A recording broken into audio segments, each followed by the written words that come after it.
Greetings viewers and welcome to the Joel M Weyand video blog.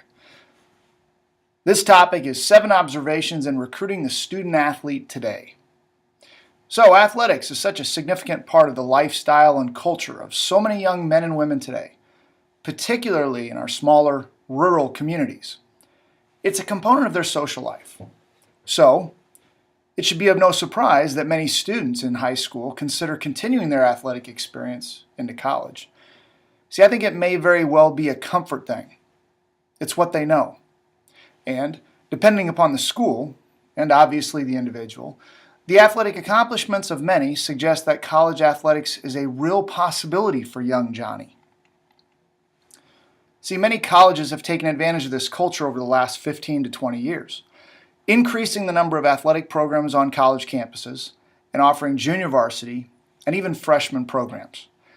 So although larger universities have traditionally offered intramurals, smaller colleges can't do intramurals on the same scale. But they can increase opportunities and competition with other schools.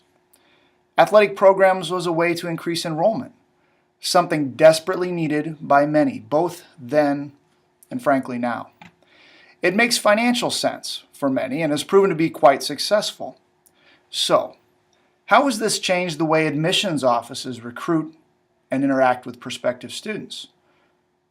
Let me consider my experience about 25 years ago. So of course we've got to take into consideration that the internet was only known to Al Gore.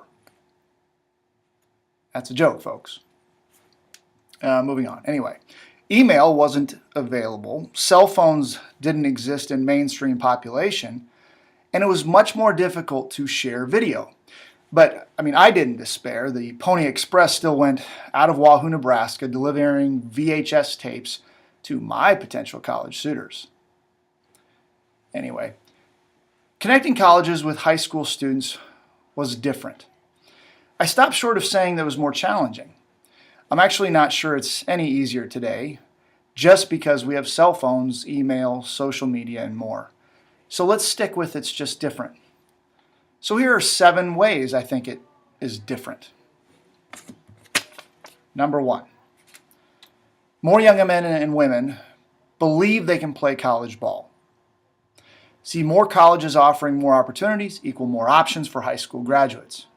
And due to enrollment interest, I think we've sent the message that you can play, even when many of them will never see a minute of varsity playing time. 2, personal and sustained connections still matter. And I believe snail mail may even matter more now. I remember handwritten notes from coaches. Loved it. Students still like that personal connection. Maybe that's why text messaging actually works. 3, athletic scholarships are readily available. I'll tell many high school athletes, if you want to play, it's likely that someone somewhere will give you a scholarship. The amount of that scholarship, well, that can vary greatly. 4, the balance of entitlement versus opportunity. I say this with some trepidation. I see many more parents today acting as agents. I get it. It's just different. 5, evaluating real talent is easier. Maybe some coaches disagree with me, but technology has had an obvious impact. But increased opportunities at colleges allow for student athletes to dream bigger.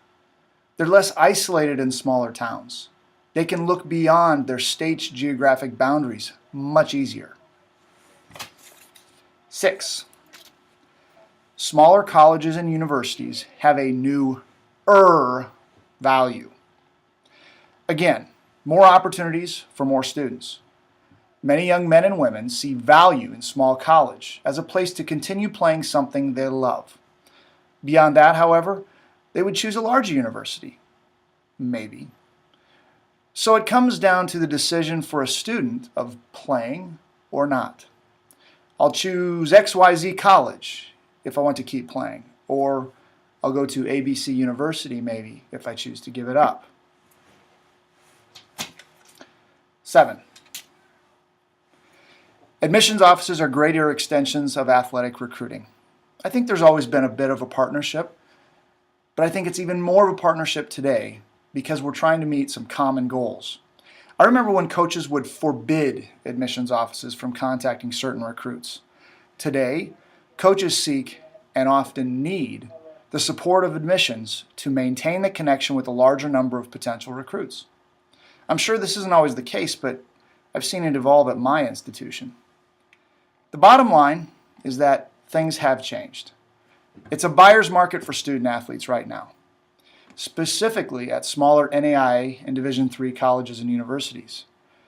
But that being said, we all know that not everybody can play in college. College athletics is just like high school in that winning is the objective, and players who contribute best to the team and winning on the floor, field, or competition space are the ones that are going to play. Students get to choose how important the opportunity to continue is to them, but they've also got to be prepared for the reality of when their number doesn't get called. Hopefully at that time they've picked a college in which they can transition smoothly to experiences that will translate into a great career outside of athletics. For me, like many basketball players before me, I dreamed of playing in the NBA. And unlike my days in high school, I had no recruiters looking for my services after a college career. It's okay though. Nothing but net. Oh, hey, Nance, I'll get, sorry.